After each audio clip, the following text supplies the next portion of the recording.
Hello, Spider fans. We are here for a very special Facebook chat with the cast and crew of Spider-Man Far From Home. Everybody ready? Yeah. All right. So we asked fans across all of the Spider-Man social pages for some great questions, and so we pulled some really fun ones. Wait, there's Spider-Man social pages? So many of them. It's wild. I know. So let's see. We got one in here on Twitter from Tom's Marvel. He says, "How much higher would you guys say the stakes are in this movie compared to Homecoming?" And I think that's a good one to sort of just overall look at what's going on in Spider-Man Far From Home. Well, Sam, you had a really nice soundbite, which I've stolen, by the way, and I'm going to say it now. Okay, nothing. Sam said, we've taken Spider-Man out of Queens and we've put him on the world stage, you know, and that in its own right ups the stakes, you know. And I often say that Spider-Man's gone from the friendly neighborhood Spider-Man to now the friendly universe saving Spider-Man. Not because he wants to. Not because he wants to, but because Nick Fury is a dick. He is kicking and screaming. Yeah. That's going to be the full quote of this whole thing. I love that. All right, let's bounce around. Let's see. Jacob. Yes. My Stan account on Instagram Oh. asks, how would you describe Ned and Betty's love story in 3 words? Cute, gooey, and and sweet.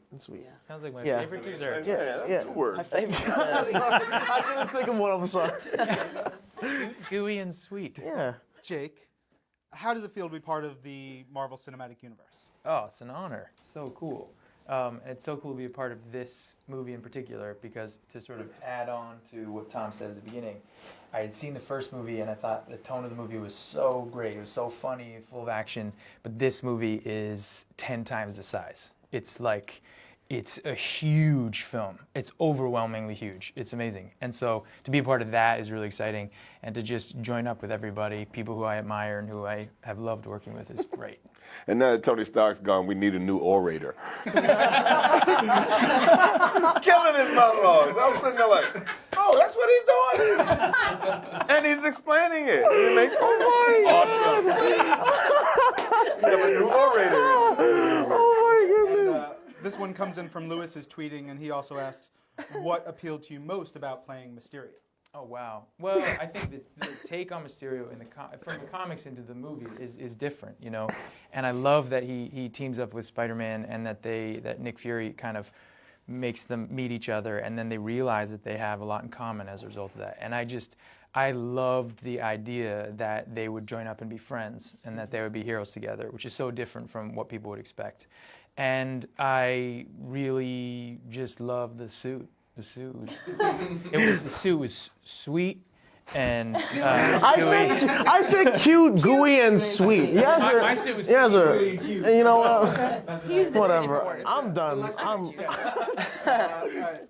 There's a question here for John, and this one is from Twitter user Argella12. They ask, how was the name Far From Home chosen? I always don't know if I should. I was going to say home. I made a long list of things that could have home in it. So, home on the range didn't make any sense. Homesick. Homesick seemed Yeah. kind of gross. Yeah. Sick, like Yeah. people don't like that. Home cooking. It's funny, we shot the first film that was called Spider-Man Homecoming Homework. thousands of miles away from my home, and then we shot Spider-Man Far From Home 25 minutes. Must have been fun. Yeah, it was quite nice, actually. So we have a question here for Kevin and Amy. This one comes in from Instagram. It's the In Progress Artist. They ask, without spoilers, obviously, how would you describe Peter's development as a character after the loss of his second father figure in Tony Stark? I think in this movie he becomes a man. I think in this movie he goes from being a boy who is looking for a mentor to through his relationship with Mysterio and Nick Fury being on him, I think he becomes a man by the end of the movie. And I think Thanks, that Harry- In the movie. By the end of the movie. Right, in the movie, right. Okay, sorry. There's an asterisk. Spider-Man. It wasn't about you. In the movie. That was my joke.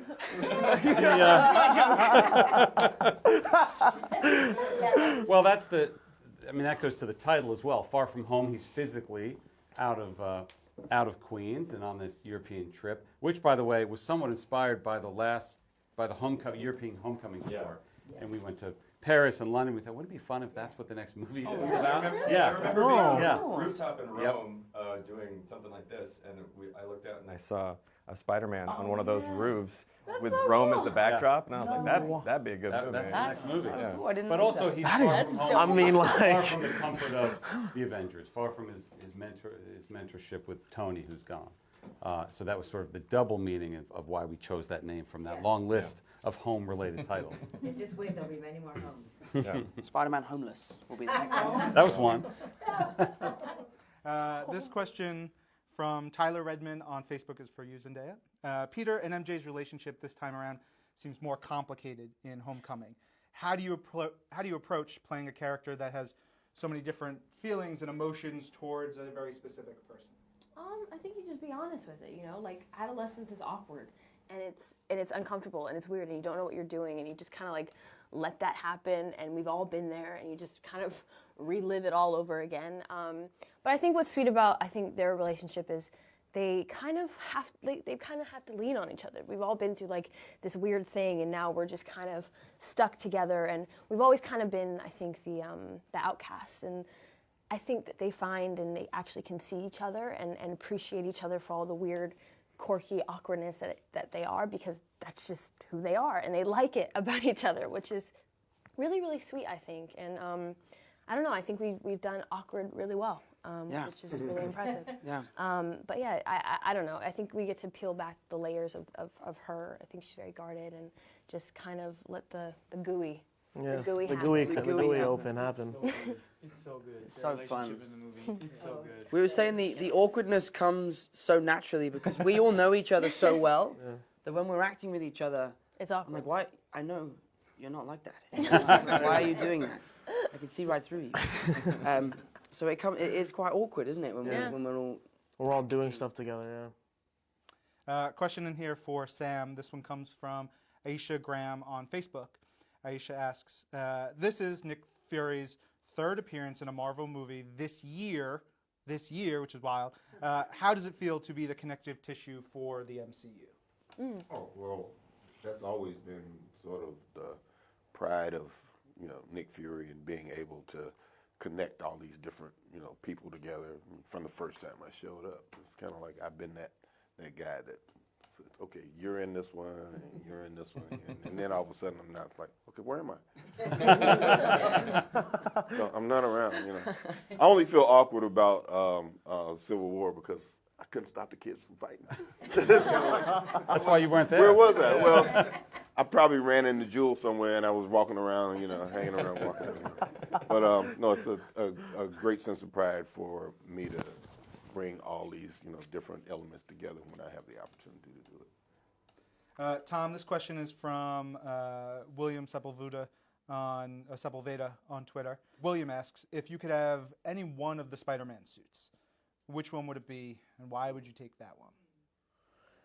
As Tom Holland? Yes. It'd have to be the Iron Spider suit because it's kind of limitless, that suit. We don't really know what it can do. I don't think Peter even realizes what it can do yet. So yeah, I think I'd probably have to take that one. Yeah, I think that'd be my go-to. It's real shiny, too. Yeah, it's shiny. Hard to travel with, though. Yeah. It is Yeah. Hard to travel with. That's It a is great hard. point. That's a Yeah. great point. But what if But we worth don't it. know if it can fly or not, though? Oh. And it could probably be, Yeah, put it in Yeah. your pocket. Yeah, put it in your pocket. Yeah. Carry it around. Tony. This question for everybody comes in from Instagram. It's Leo53633 asks, what was the hardest scene to shoot, to really put together, get through? Maybe it was you guys because you know each other so well, or because it was a big shot that you were trying to orchestrate, or maybe you had a really great bunch of lines? What was it for There was one thing that was just impossible because we were in Venice, and really everything comes and goes on boats, and we were just shooting this like what should have been a very straightforward scene with all the kids, but we had to hold all the traffic for all the people that actually live in Venice, and they were getting so mad at us and yelling at us the whole time, so we couldn't get through a take because an old Venetian man would yell at us, and then all the kids would crack up, and then we'd have to let everyone through, and he'd scream at everyone as he walked by, and it ended up taking so much longer than it was supposed to. And it's not in the movie. It is in the movie. It is? Yeah. That's when you guys are all in front of the hostel. Oh, right. Yeah, right. It is, yeah. It's in the movie. It's in the movie. Sorry. Whoops. Was that for you guys as well?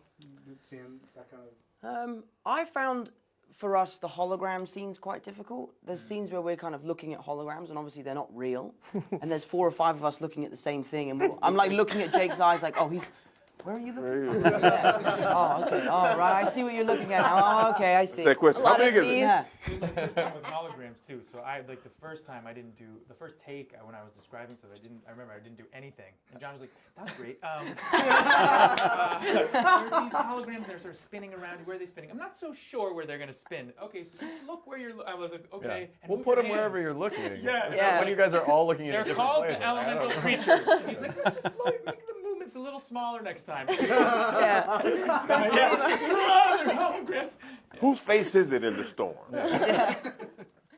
Another one in here from Facebook, JC Calderon, for you, Zendaya. MJ has some really great one-liners in the clips that we've seen. Are those in the script? How much do you improv? How much do you, especially when you're conversing with the folks that you work with so closely and know so well, how much of that just comes naturally? A lot of those are already made, because I think the cool thing about MJ is everything she says is very intentional. She never really trips over her words. The only time we finally see her do that is when she's talking to Peter, and that's when it's like, oh, she actually has like a vulnerable side, and her wall starts to kind of come down a little bit. So I think that's like the deliberate part, is I have to learn my lines as well as I can, because everything is very like, she knows what she says before she says it. So anytime there is new lines that are added, it's a very stressful experience because I want it to be said perfectly. But yeah, no, that's self-applied, but yeah, so. And when do the T-shirts go on sale? Right. Marvel Much will get on that. Yeah. Okay, so this is for Tom and Jacob, but also kind of for everybody. This one comes in from Anna Bott on Facebook.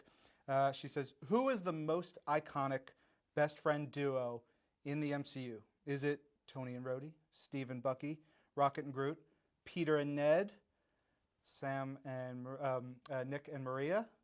Who's the most iconic duo that we see in the MCU? I mean, you can't say us because I'm gonna obviously choose us. You know what I mean? Like, I can't. I would say it would be Tony and Happy. Yeah. Yeah. Yeah. And there's a scene in this film where that really kind of hits home. Yeah, I would have to say those two, yeah. I would say Peter and Ned come close. Peter and Ned. Close second. Because if you think about it, they were in one shot together in Infinity War, and the audience goes crazy. They're in one shot together in Endgame, and the audience starts to cry. Yeah. I mean, that's pretty impressive based on the friendship from, at that point, one other film. Oh, Kevin, What was That's cool pretty about powerful. things. What was cool about that shot in Endgame is that we were shooting on the ground floor of a school for Spider-Man Far From Home, and then Jacob and I would run upstairs and shoot that scene for Endgame. So we were shooting 2 movies at the same time in the same school, but just on different floors. We'd like quickly run upstairs, change costumes, change directors. That's a busy set. Yeah, it was crazy. I went down and I just stood behind Joe and Anthony, and I was like, I felt like I was cheesing. I guess so. Oh my goodness. A question in here that is for all our actors here. And this one comes in from Alyssa Henderson on Facebook. She asks, in what ways do each of you want to inspire fans with the roles that you're portraying, with your characters, with the actions, with the things that you're saying and putting out there? Ooh. Deep question. I think what John did so well in the first film is, if you look at our cast, we're the most diverse group of people ever. And, we're representing so many people, and our films are so relatable to so many different people. And it's so nice, I guess, to be a part of that. And that's a testament to you guys as well from the beginning. Like, really kind of trying to make that happen. And I think it just is a really nice thing to see a film of this scale to be so sort of to be representing so many people. Yeah. A question for Amy and Kevin particularly, but also I think it applies to you, John, as well. What is the creative process for bringing Spider-Man's story to life? A character who so many fans know so well. We've seen so many iterations in every medium. What is that creative process like from that standpoint? Well, it starts with what haven't we seen before? What do we want to see? We already mentioned being on the press tour for Homecoming in Europe and saying, well, that'd be fun to get Peter. Yes, we've gotten him to space briefly, as Nick Fury points out, rather bluntly in the movie. But seeing him on a class trip around Europe and countries he hasn't been before, and then certainly with Mysterio, somebody we've always loved and had never been brought to the screen before. What else did we do? I think the key thing is to always remember that Peter's personal story drives the movie, and that the action sequences are part of what he's going through emotionally as character. So and the action sequences in this movie are fantastic. Amazing, yeah. Amazing, and unlike anything that has ever been done in any Spider-Man movie, frankly, and thrilling because of our magnificent director. But I think the thing to always remember when you're trying to figure out what the right story is to figure out what the story you want to tell about Peter is, and to make sure that his personal life is what really drives the story, not anything else. And then I always just go back and read the comics, because it's good for me to remind myself of what made this so great in the first place. Like, Spider-Man has been a phenomenon since he was introduced. And, just going back and reminding myself of those things that make Spider-Man special, and what made Mysterio so iconic immediately, and how to tell MJ's story in a refreshing way. Things like that always help me, stay grounded. Yeah, I think one of the great things about working with these two gentlemen that I'm sitting next to on this raised thing, very uncomfortably. That's for the people listening on the radio. Yeah, right. Exactly. Is that you really, we spent a lot of time talking about Nick Fury's character and who he is. We spent enormous amount of time talking about Mysterio, talking about MJ, talking about, Jake, talking about, Ned, talking about the relationship between these two guys and where they are now. And I think that's one of the great joys of working on the movie. Question here for you, John. This one comes in from Kato Queasley on Facebook. They ask, ahead of Far From Home, are there any Spider-Man Homecoming Easter eggs that have yet to be discovered? Well, Kato, there is. It's like almost so obscure that I don't even know if anyone could ever find it, but there's a Howard the Duck reference. There is? Yeah. Yeah. Yeah, I watched it yesterday. Now I got to go back again. Yeah. He's in the. Well, I know how the Always from the reasons Marvel to go back. Yeah. It's a very small Easter egg hidden in tall grass. Like, Amazing. Thank you, everybody, for taking the time for this. I'm sure all the fans appreciate it. Check out Spider-Man Far From Home in theaters July 2nd.